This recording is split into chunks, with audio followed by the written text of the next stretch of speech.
Oh, thank y'all for sharing about like just this idea that what you were bullied for before is now trendy and popular. Maybe like I do want to introduce like something that I saw in on TikTok talking about like people like people of color being born with their features, their natural features, and then now being seen as like, oh, you look like just some other white girl, but because white people are getting things done to look more racially ambiguous, and so this idea of whiteness is so this, like mixed up because like white people don't even look like white people anymore. They look like POC, like just like lighter POC. But anyways, that's kind of like opening up to everybody. But before that, I did want to say like, thank you, Lisa Marie, for like talking about this idea of like love equating to like food. I think that like that just really hit in a very emotional spot for me right now because growing up, like my parents would give me really large portions of food. And like that was something that I kind of like in the last few years I was thinking like, oh wait, like I don't even know this idea of portions. Like when I would go to like some of my other friends' house, like their parents would give me such like average size portions and I'd still be hungry because I'd be like, wait, I'm not used to eating such like small things. And then me thinking that like, oh, does that mean that the way I grew up was like wrong? Like my mom fed me too much and made me like not like not like fit my metabolism or whatever, made me like bigger. But it just makes me really happy being able to think about food in terms of love because it makes me think about my parents and we're all immigrants here to the US. And so growing up in Peru, because both my mom and my dad, they lived in Peru, they were born in Peru. There's a large Chinese population in Lima as well. And so they both grew up very poor. They didn't have much, like food was not something that was a luxury. One would kind of get by with eating rice for breakfast, lunch, and dinner. You would get that as like your main source of nutrition, and then like some side. And just thinking that like them providing that for me growing up and making like my mom always said like, Sandy, I don't care how much it costs. Like you are going to like put like nutritious food in your body, you are going to like eat well, like I'm going to feed you good, and like we didn't have too much money growing up, but the fact that like I never thought of food as something that I'd be scared I wasn't gonna have. Like I knew that I was gonna come home to a good meal and I knew that they were gonna feed me good, and I'm very happy and privileged for that. And it just makes me really thankful that like that was their way of showing me love and like making me feel good. Yeah. So thank you for expressing that and sharing that. I will definitely keep it in here and like feed my children hella.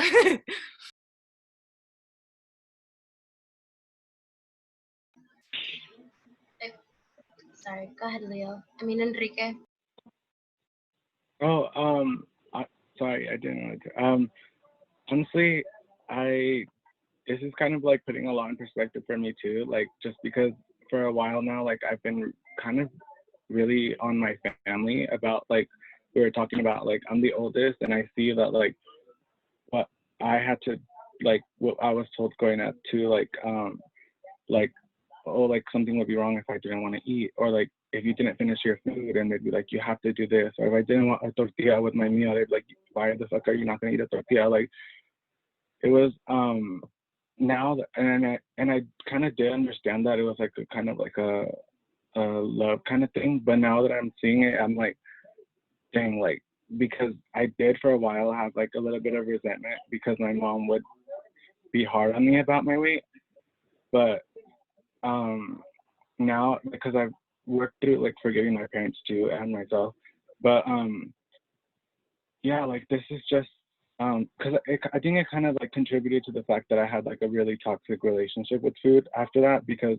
that's what I would do to feel better because my parents would feed me. Like I think it kind of got to a point where I was like that's the only thing that was the only escape for me. Like so I was like, oh, when we're eating at the table, like no one is screaming and no one is yelling, and you know what I mean. Like so it was kind of like that's where I would find peace. Like even now, like I love to go have lunch or with friends or like let's eat. Like like to me that's like something where it's good. You know it's gonna be good like around food and stuff. And I think it had gotten to like it was a little bit toxic for me because I loved that feeling more than I loved like being alone. And so I wanted to be like eating, I wanted to be around people, I wanted to be making people happy. And I don't know. Like I think this all just kind of like connected it for me because I don't because I love eating like my mom's food. Like don't get me wrong, like everything she makes I will eat. Even if I previously was on a diet, like I would eat my mom's food. Like um so yeah, I don't know what else I was gonna say.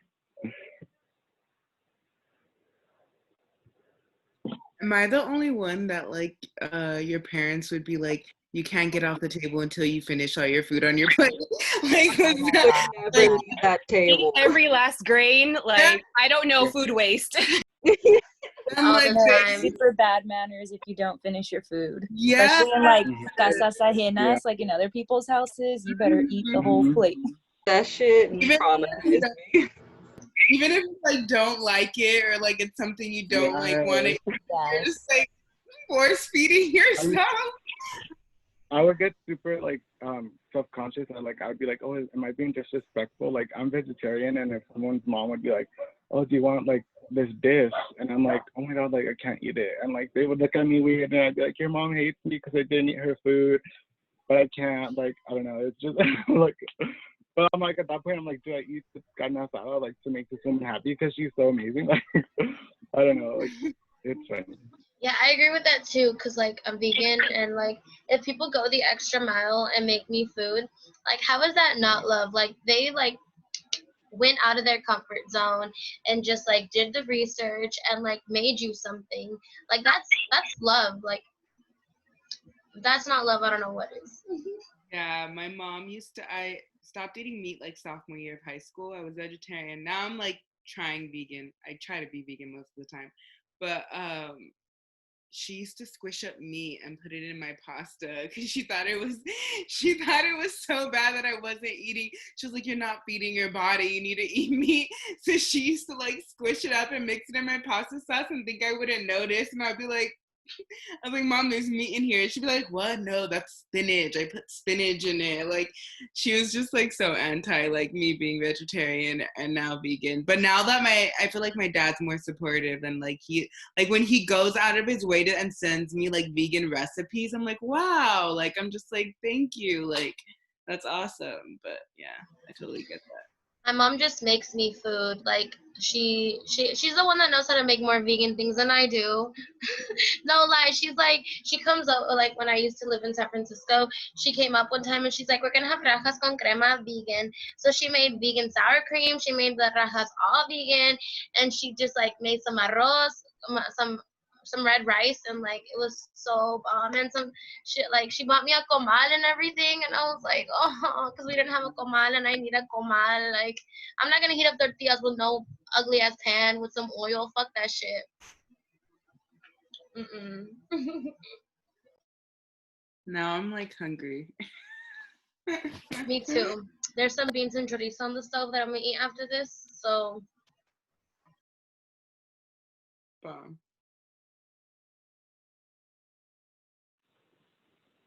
Wow, y'all, that was beautiful. Everyone's own testimonies and experiences almost made me cry. Y'all want to hear something funny What is it? about, you know how like white people are trying to look black, indigenous, or like people of color, right? It was my friend's birthday last week, and we went to downtown Redlands to like grab a beer, right? Whitest place Where is ever. that? Where are the Redlands? Up north or? No, it's right here in the IE, like in our area. Yeah, super white. It's known for like being super fucking white. And okay, so we were out there, right? And I saw like a group of like white people, like young people, right? and they're like hanging out, and I was like, man, like they only have like white friends, you know. I don't know any white people really. And then I saw like a brown girl, but she had like her back, she had like a low cut shirt, and you know, she was like my complexion, like, you know, morenita. And I was like, oh, it's like, oh, they have like a brown friend, cool. But then she turned around and she was the white girl, and then it just like looked off because she was like super brown, and it just looked weird because her features were like very white, and I was like, is that like a spray tan or what the fuck? Yeah. I literally hate that. Like, I hate that, like, yeah, like the whole like spray tanning thing, or like people like getting like really dark spray tans, or like, I mean, I don't know, like, have you guys seen it? Like, I think it's like really big with like bodybuilding. I have like a couple friends that are in bodybuilding. Like, the fact that like they are literally look so dark. Like, it's so insane. Like, it literally makes me cringe. Like, when I see photos of it, it's because like when they do like their whole modeling thing, they have to like, it's literally like they're like painting black on them, and like that's like they're like in their swimsuits, and like that's how they're posing and da da da. But it's just like, how is that okay? Like, how is that not like I don't know, I would feel so uncomfortable like having to do that, or like, you know, like, or going and seeing that. And I don't get, like, I feel like people like, it's such like a normalized thing in like bodybuilding, but like it shouldn't be, because I'm just like, that's just so like disturbing to like see like all these like white bodybuilders have to spray tan themselves like super dark in order to like win. Like, I'm just like, that's just like, yeah, that's something I've just noticed, and I'm just like, that's kind of gross. Like, y'all want to play the part, but you don't want to be marching outside for Black liberation. People that you imitate. Okay. I think with the article that that came out today about Jessica Krug, I don't know if you've seen that one. She's like the head of Black Studies at George Washington University. Chicanismo, she doesn't go by that anymore, but I guess Chucanista. She reposted it, and it's like this whole white woman who would go by Jess La Bombalera and teach salsa classes and write books on African diaspora. And the statement she released is like out of this world. She talks about actively knowing that she was like not acting within her like character. Like, she did put on a Bronx accent, and like she would dye her hair black and like teach salsa. Like, she writes about it like from the first person, like active voice, like, yes, I knew what I was doing and I was too much of a coward to say anything about it. And she's still a coward because the person who shared the article was like, yeah, and the only reason why she came out, she got in front of the story because she was going to be outed. But it's like, this whole person is claiming some type of like diasporic fucking identity, and she's not that at all. And like, she changed the way she would talk. She like claims to be really unapologetic and from the hood, and she's a whole ass white woman. She like, and she said she like kind of brings in her mental illness in this, and how she really thinks that the reason why she was having this identity crisis and like invented a personality is because of mental illness. And it's like, fuck, dude, like, how far are some people willing to go, you know? Like, how unhappy are you with your own background, your own history, you know? Like, yeah, like, to some degree, we're all problematic, and especially if you're non-Black, there's no way you can escape hearing comments about, like, anti-Blackness, you know? Like, in your own community, like, hearing about some of our experiences of, like, Blackness being the antithesis of what was beautiful, you know? Like, and then to, like, go and try, like, take on that personality when what you're doing is you're creating a lot of violence. You're creating violence, and you don't even, like, you're saying that you're not, you know? Like, you're putting on this whole front for the world, and, like, how dangerous that is, especially for Black women.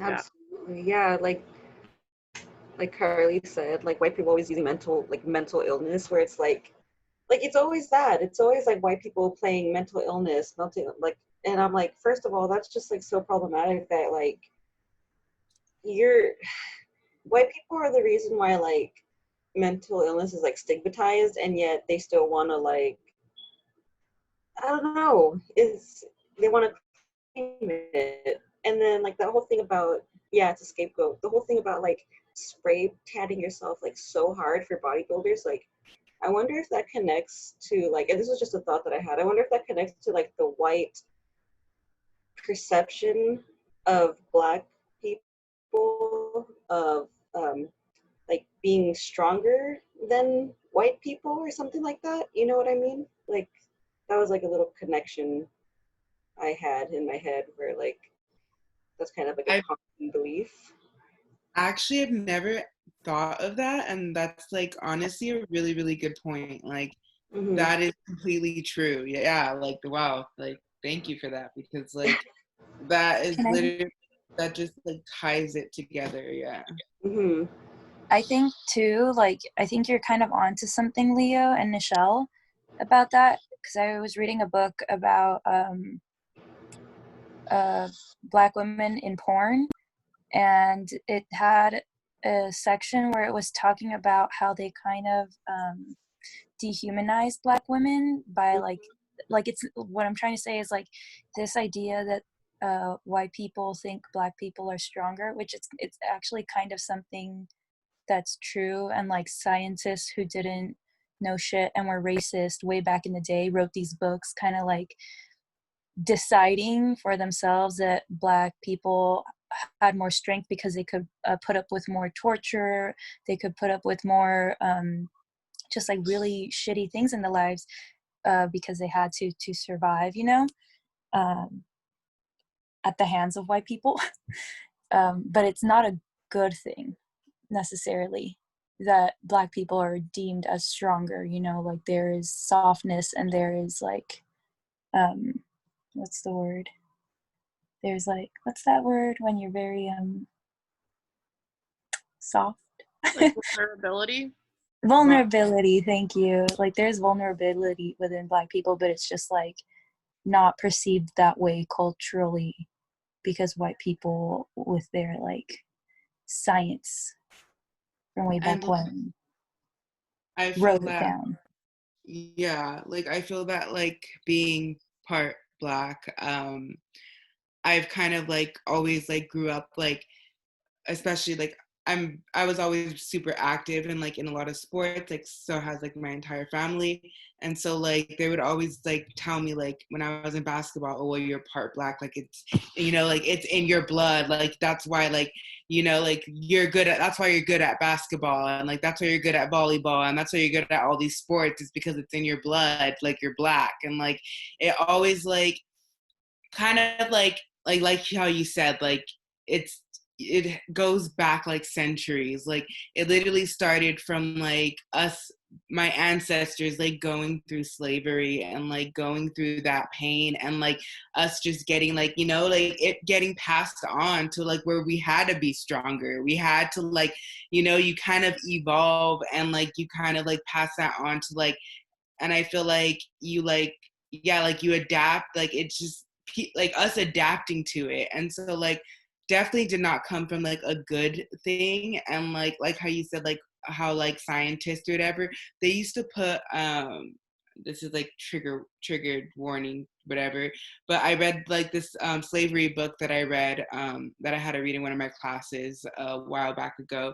It was really, really graphic, but like they used to put like these Black women in like these cages in like Europe, and like in classrooms in like colleges, like they would be like portrayed naked, and like they would like basically like as if they were a museum, and like be like, oh, you see how she has a bigger butt, and like, oh, it's like, you know, they will analyze and like do sketches and like torture and like all this stuff like to these Black women, just so these white people can learn about their bodies.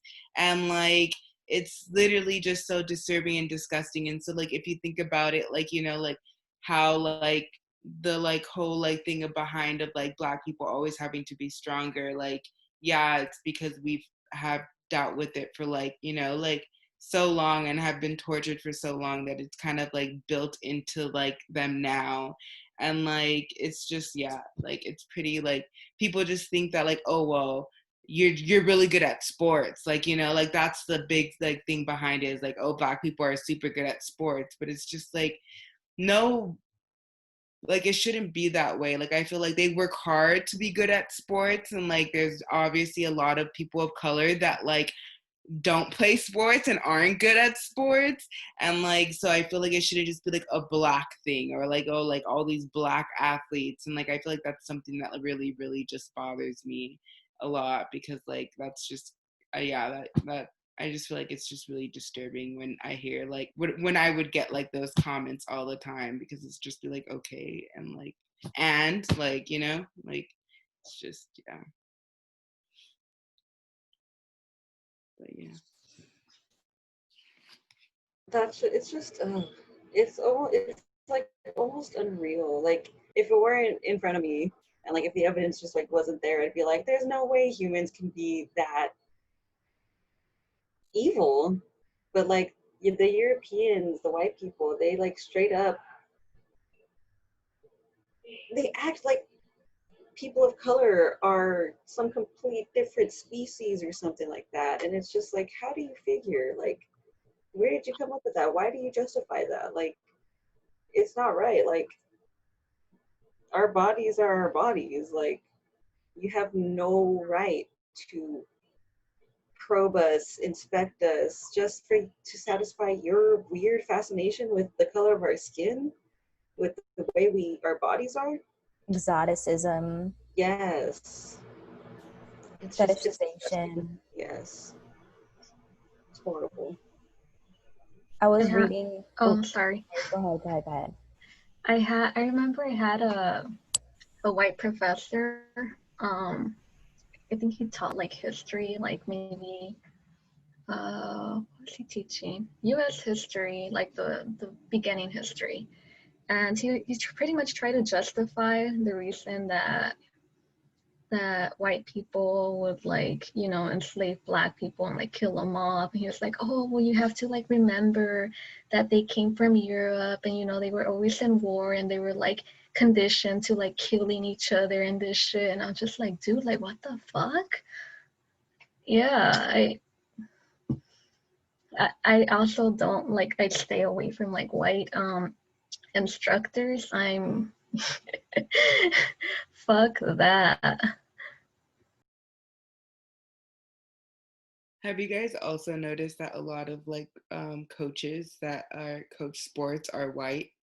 Like a lot of professional coaches are all white. And so like it's just like, I don't know. I just like find that also really disturbing that like majority, like you basically like a white man's basically telling like have like these group of like people of color, majority of people in sports are of color, and like you're basically like playing to please the white man, and like it's just so, yeah.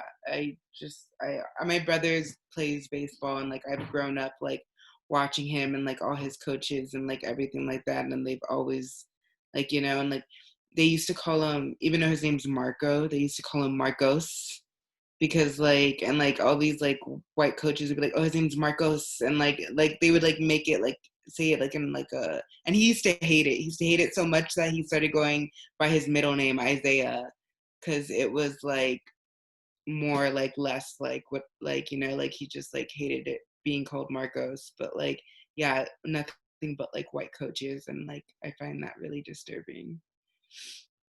This is just a thought on that, but one, the fact that they are making so much money and profiting off of their like players, and like high key, the players are the ones who are doing the work. Like, what are you doing coming up with a play? Like, they can do the same thing. But also too, I might be wrong, but this is just like how Leo was connecting certain dots, like in the moment. I'm just thinking like, do you think because like the idea of a coach is strategy based and like you use more of like mental energy, they are giving it to white people and like white coaches because they think that they are the better quote unquote saying that strategists, and like that they can think through this, and then the players of like color, a lot of Black players, are the ones that can fulfill that strategy, I guess. So I've actually thought about like the same thing, because I have asked myself like that question before, and I really think so. Like a lot of these players get scouted like in high school.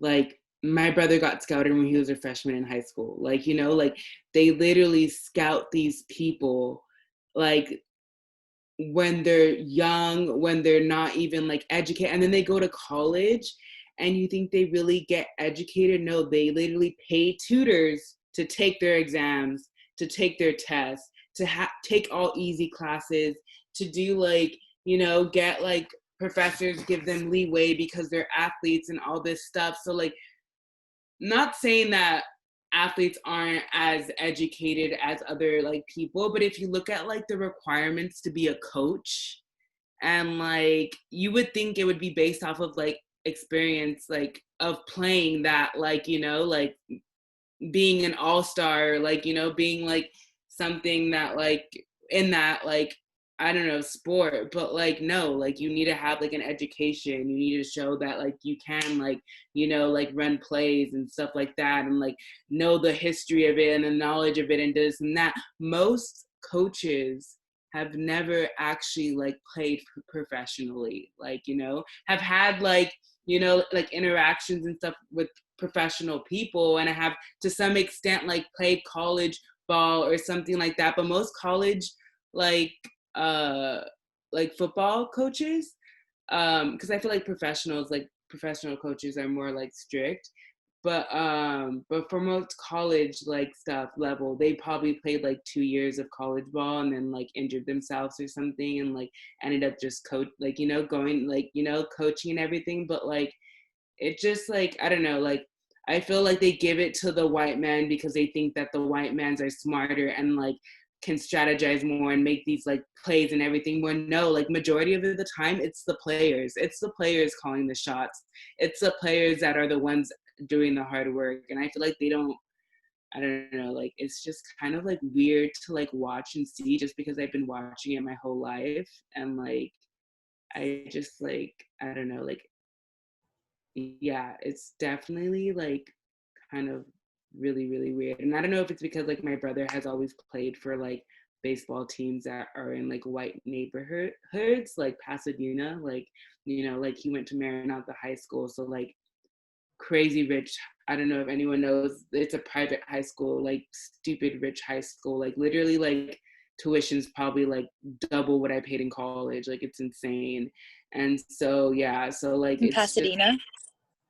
yeah, it's called Maranatha. And like so he was like playing with all nothing but white kids, and like he like, obviously it was harder for him because he was a person of color, and he's gone through like a lot of like, I don't want to like speak on his behalf, but like he has gone through a lot of stuff, racist stuff. But like just like me watching it, and me like being like always going to his games and stuff, and seeing like these coaches and everything, like it just like really like bothers me that like, I don't know, that majority of them are just white.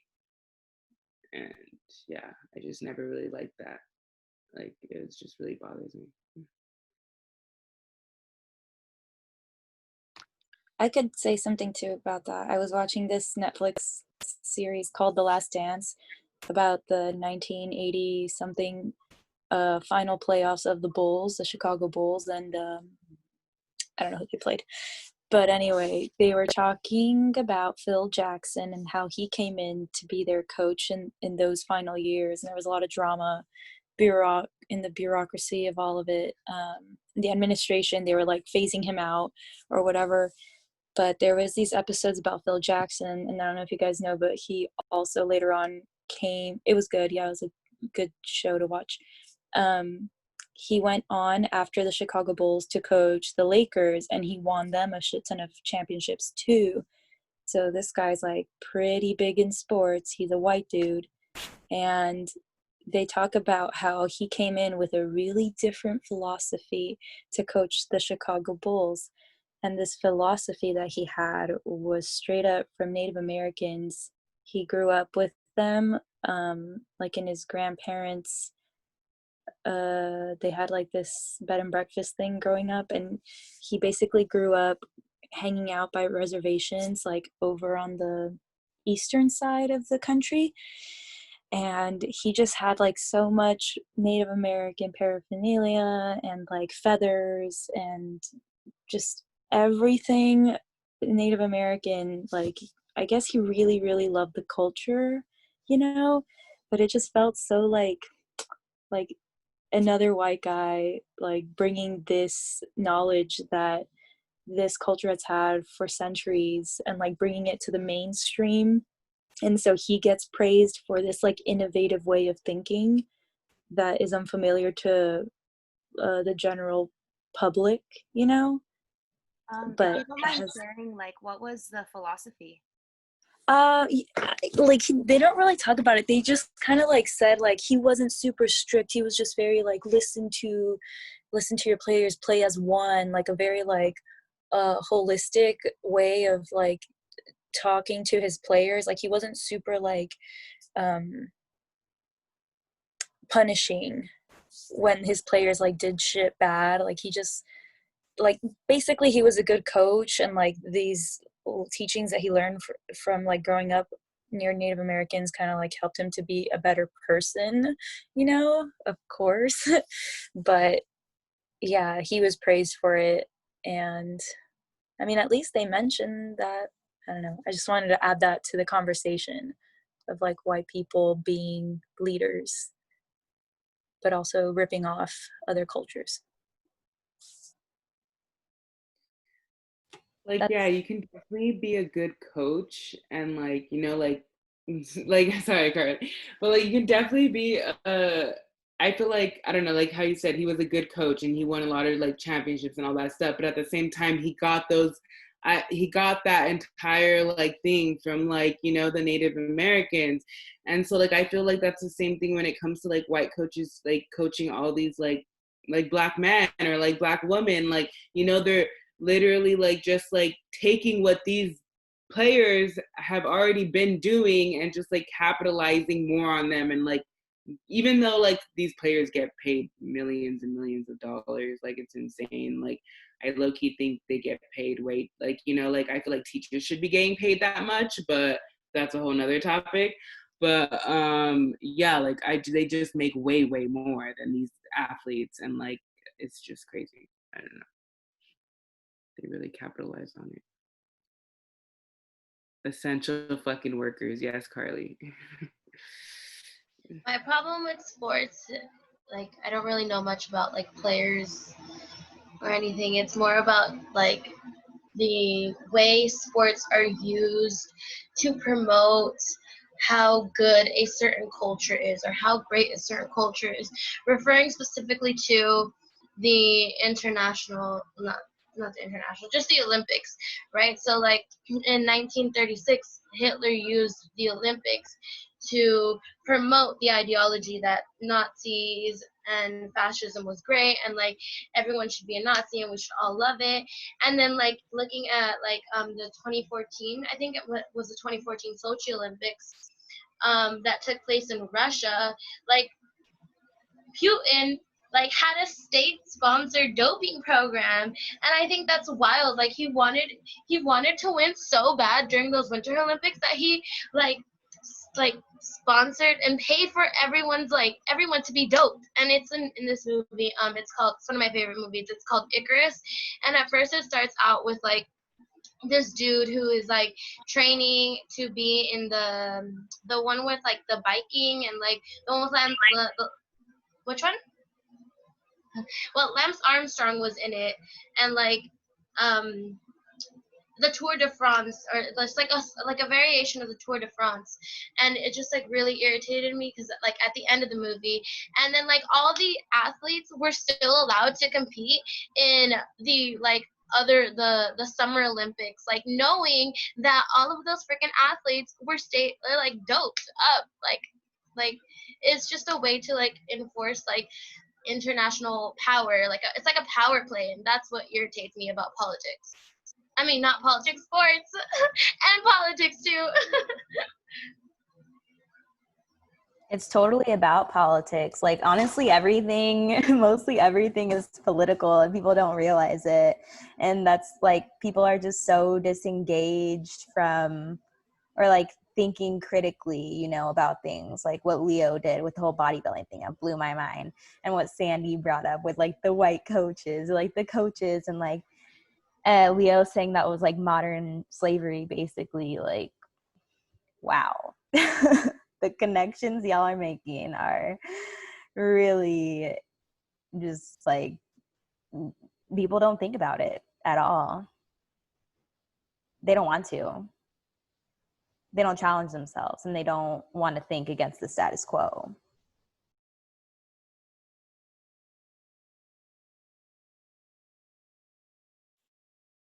I just thought of something real quick. So like, it's not funny, but like fucked up funny, I guess. Where we're talking about a lot of like white folks getting certain jobs without the experience. Like Nichelle, like I didn't know that these coaches, like a lot of them didn't play professionally or had that like large experience and then are starting to coach. I mean, I get that like sometimes people have different strengths and like, you know, people are in different areas, but like it does make sense that like the experience to like play something and learn from it and know the dynamic like would make you a better coach, because you can understand your players better and understand like the frustration, the emotions that come behind sports and all that. And then earlier in our chat we were talking about just like white professors teaching ethnic studies, which is a lot of like, what the heck, like I get it, like you are educated to this level of whatever we deem academic, but also like you will never live through that. You will never understand the lives like of BIPOC. Like I will only understand the lives of like my own people, you know, but yet they are given these jobs. But then, so this idea of like experience is kind of, is negated, a good word, kind of like taken away from white people. But then when it comes to like us like late millennials / like Gen Z, we are coming into the work field and then everybody's asking for us for experience. Like you need 3 years of experience in order to get like this entry level job, or you need all these things, but like they also don't even give us a chance to get into the workforce. And I guess that's like a whole another thing, but like it's just very interesting that like some people don't need experience to do what they do, yet like we need years of experience to do what we do. And by that experience, they mean like unpaid internships, and not everybody even has the privilege of having an unpaid internship because like college is hard and like just life is hard. So interesting. Yes. I literally like me and my sister were talking about this the other day because it's true. Like, I mean, if I didn't have the privilege to do an unpaid internship in college. I had to serve throughout college to pay my rent, to pay my, like, you know, like my books and everything. And so like my experience in my field didn't happen until after I graduated college. But I also think like making a connection with that, like that's literally how they keep the richer richer and the poorer poorer. It's another way that they do that, because I feel that like, so for an example, my sister just had an interview. She just graduated UC Berkeley. She's going to go into law school or whatever. She had an interview with these 2 other guys who went to Stanford, had experience because they worked for their dad's law firm, because they worked for like, you know, like their family owned business, because they, you know, like they had these connections already. So it's hard for someone that doesn't have those connections, wasn't like raised rich, didn't have the privilege to do unpaid internships, didn't have an aunt that works in like, you know, like law or like in any field that you're in, and you can easily get you a job or get you a foot in the door. Like, you know, like not like majority of people don't have that, but that's literally how they keep the richer rich and the poorer poor, because they rather give it to the person that, you know, like didn't really have to work hard in life and like oh, like, you know, I already have the experience because my dad owns this big law firm. So like, you know, like, it's just like, it's very, very like, I don't know, it makes me so disappointed in like the whole system. And like, even though am disappointed in the whole system, but like the education system, the work system, because like people go to college thinking, oh, I'm gonna work really hard in college, I'm gonna get a degree, and that degree is gonna get me a job. But in reality, it's like, no, a degree doesn't get you a job. What gets you a job is the people that you know. And at the end of the day, it's all about who you know. And if you know the right person, that's gonna get you a job. Like, and not, you can be the most smartest person, and that's why we have all these stupid people that are in charge of like our system and like are in like literally running this country, because like they networked and knew the right people. But like, you think they're educated? No, they just have money and they know the right people. Like, they're not educated. We have all the people that are educated don't know the right people, don't have that network, are trying to make ends meet. Like, I can go on for days because that shit pisses me the fuck off, because I have also experienced that same thing. Like, you literally, it's so hard right now, especially because, and then now you're thinking, okay, my personal like thing right now, it's like, okay, I want to get my master's. Like, I think getting my master's is something I want to do. But it's just like, even for master programs, you need 2 years of experience in your field. You need 3 years of experience in your field. So fuck, I can't even get a higher education because I need 2-3 years of experience in marketing. Like, you know, like, it's just, and I only have a year. Like, it's just literally like, it's really like, it really, I feel like, puts down on people that are trying to like get to where they like spun you this whole fantasy thing going into college, and like how like, oh, if you get a degree and you pay all this money and da da da da, like, you know, like, you'll fucking like be rich as fuck. And it's just like, nope, still struggling, still poor, could never, like, you know, like, it's just like, it's something else. And it's all white people that have these connections, and that is how they keep being at the top. Like, I was reading something that was like, women always undersell themselves. Like, they always undersell themselves, and they don't apply to jobs unless they think they have the qualifications. Men don't do that. Men apply anyway, and they fucking talk their shit with charisma, and they get the job. You know, like, like you said, you don't need it. Like, with some jobs you don't need experience, but with some you do. But with some also, like, if you're white and you're a man, you're gonna get the job easy. Like, they're like, oh, well, Tim looks like a great candidate for this job rather than Maria or something, you know? I think we also underestimate how incestuous the like top 1% are, the top 5% are, the top 10, 15%. Like, these are family bloodlines that go back generations and generations that we do not even understand. We never had a chance to touch that world. That world existed on television, and only on television, where they wanted us to see it. The Clintons, they all know fucking knew each other. Like, the Bush family, like all these legacy families, the Kennedys, Nancy Pelosi, you look at all the connections, and you look at like Gavin Newsom is Nancy Pelosi's nephew, and Nancy Pelosi and Dianne Feinstein have property next door to each other in Napa, and like all of this like whole other world that we do not, like, we just underestimate. Like, we underestimate the power and the connections and like the fucking like back deal shit and like the secret society shit. And like, no, that the American dream never existed. It literally only existed to keep us selling our labor to the system. Like, that was it. The whole fucking thing was a lie. Like, fuck all this shit. Seriously, fuck it all. I feel like I can agree with that, and that doesn't only apply to America, because like I was doing some research for a paper, and then I was reading that this rich man in Thailand, he was in Thailand, but he was Malaysian. He basically was given money by the Thai government and made, or not even the Thai government, I'm getting it all mixed up in countries. Okay, in Indonesia, he was giving money in Indonesia from the Indonesian government to build this big ass fucking New York style ballroom hotel just to attract tourists, right? So from that, he made money and he employed his nephew in some other like venture capital business that he had. And I was like, that is so like wild. Like this dude brought in all his fucking family. So it really was about like who like his like nephew knew. His nephew knew his uncle, and his uncle was rich, and then he brought him in. And that's just like wild to me. Like it doesn't just apply to America, it applies to like all nations. White people got the whole world in their hands. It sucks because like these white people with reputations and with the power are just spreading that to their inner circles, and it's like, how? Like, oh my god, it's so much. That's a good point, Alondra. It was really good. Felt that one.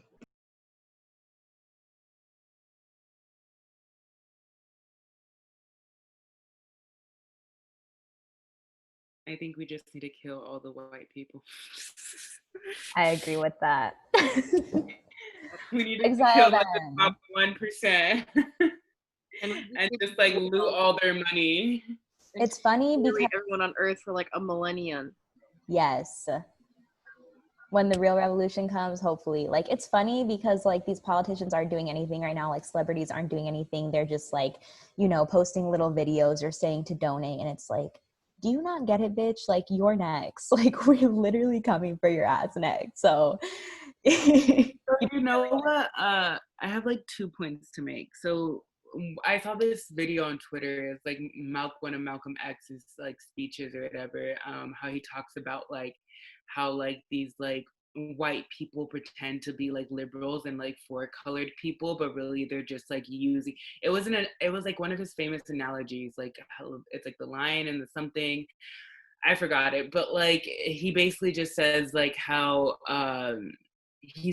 like white people pretend to be like for colored people just to get their vote, and like when they're like, and they just use these black people as like their little puppets, and just so like they can like be like all buddy with like all, they see they're all buddy with all these colored people and that they're for colored people, but then they get in office and they're like, well, fuck all of you guys, we're not for you guys, we just wanted your vote. And like I think that is like, when you mention like celebrities and stuff like that, like with everything that happened, I saw this thread, I posted it on my Instagram story, but like how someone was talking about like the NBA, like going back to the sports, like the NBA, and like how, you know, how they all like didn't play that one game, and like which I think is like a great, like, you know, like they're bringing like attention to it really nicely. But what also like I'm kind of split in between it, and I kind of want to get your guys' like point of view on it, because like in my mind I've been going back and forth, and it's just like I read this thread about like old athletes. Like you look at like a bunch of old like black athletes and like what they were literally risking their lives playing these sports and getting death threats and like all this stuff, and like they've actually really like, you know, were like brutally oppressed.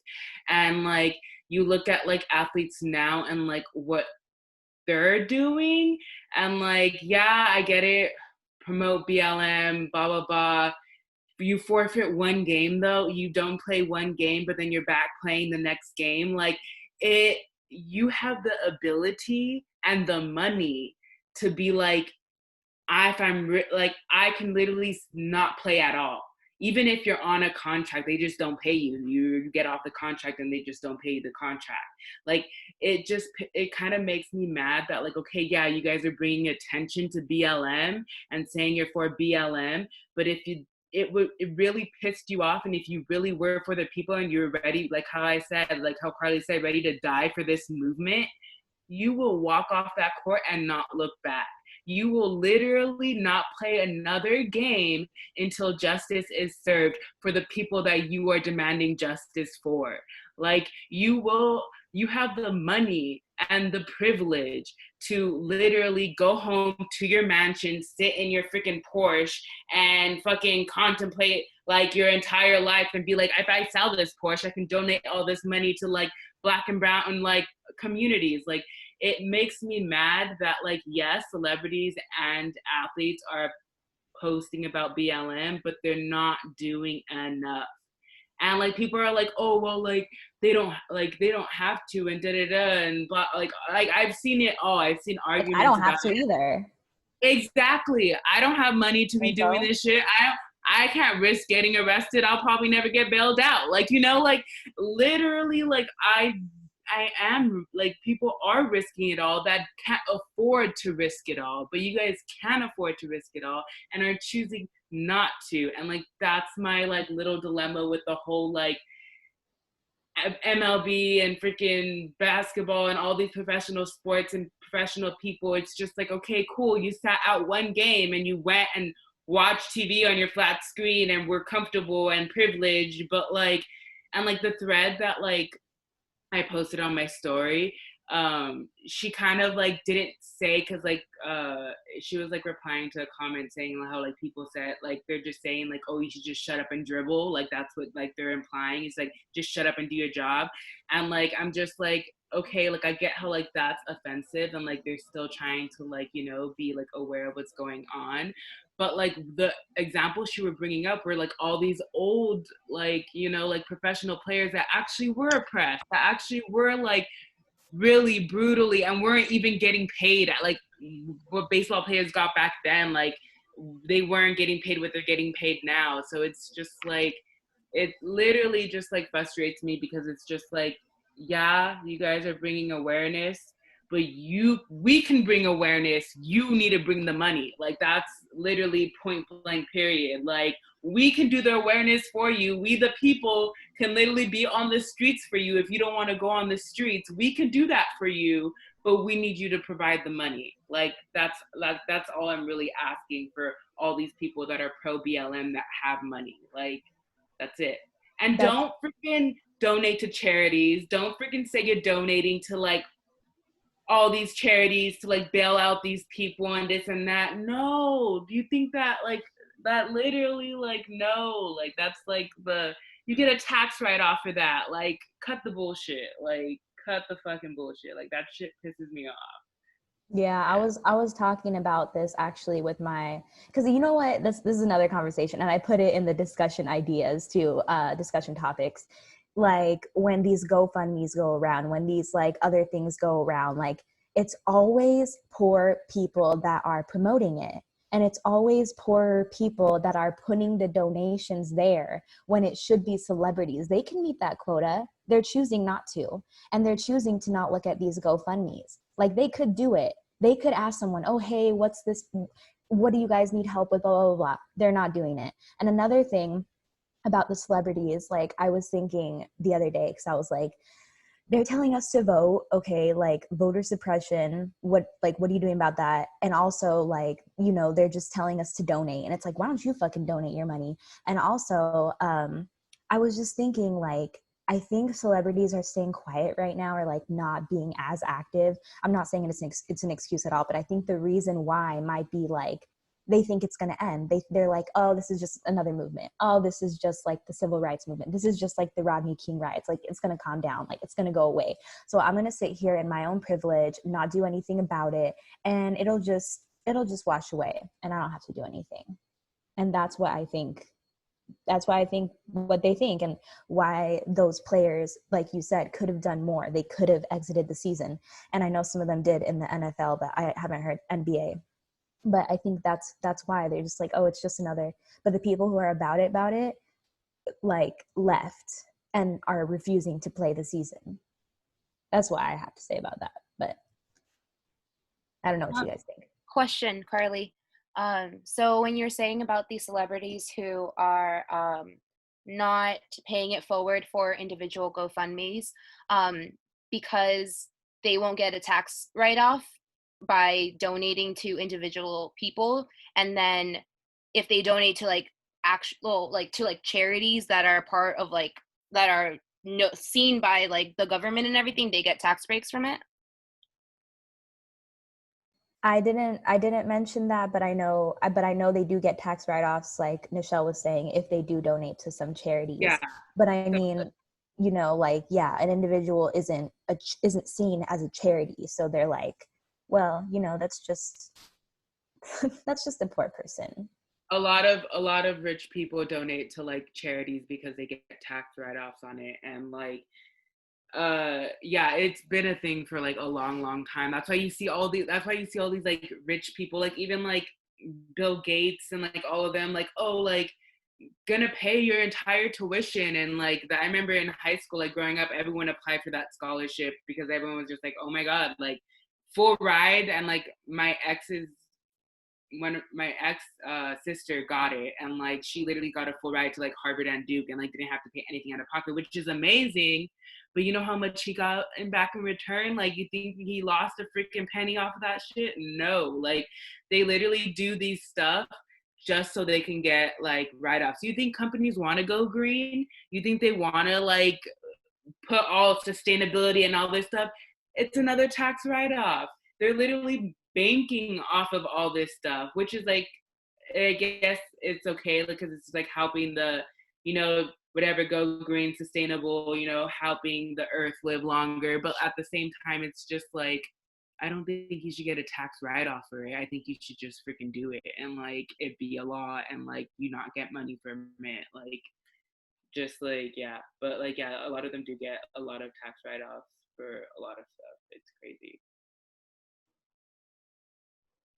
I believe that we, as like not rich people, can get not write-offs, but like you can include when you're doing your taxes that you like donated to charities. So we as well can do it. We just like obviously can't do it to the freaking like levels that celebrities can, because we don't have money like that. Yeah, they you can also also for everyone.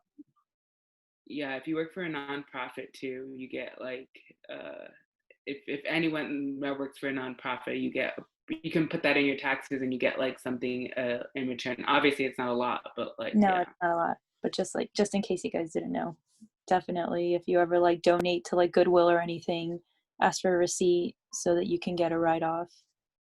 Hopefully for a little bit. They put a limit on it though. I think it's like $400 or something like that. And after that, they start asking for like proof and like all this shit. Yeah. But yeah, claim up to like, I don't know. Say you donated $400. I don't know. Literally. So I don't know if you guys donated to any like bail funds at all, or like any of that stuff, but I think that would count or whatever. Does that count? Because it's not a 501c3. Do they like care about that status? I don't know. I'll have to look that up. I feel like they'll find a way to not make it, because you know it's like you're working kind of against the system, like trying to bail these people out, and they're going to be like, oh well, you know, this person donated to Minnesota Freedom Front, like that doesn't mean anything. Yeah. Or like those Venmo things that go around, like supporting people on the internet. Like if it's just a Venmo thing, like how do they know? Right. I don't know. Friends Cash App. Who even knows anything about taxes? I wish I knew more. Ew.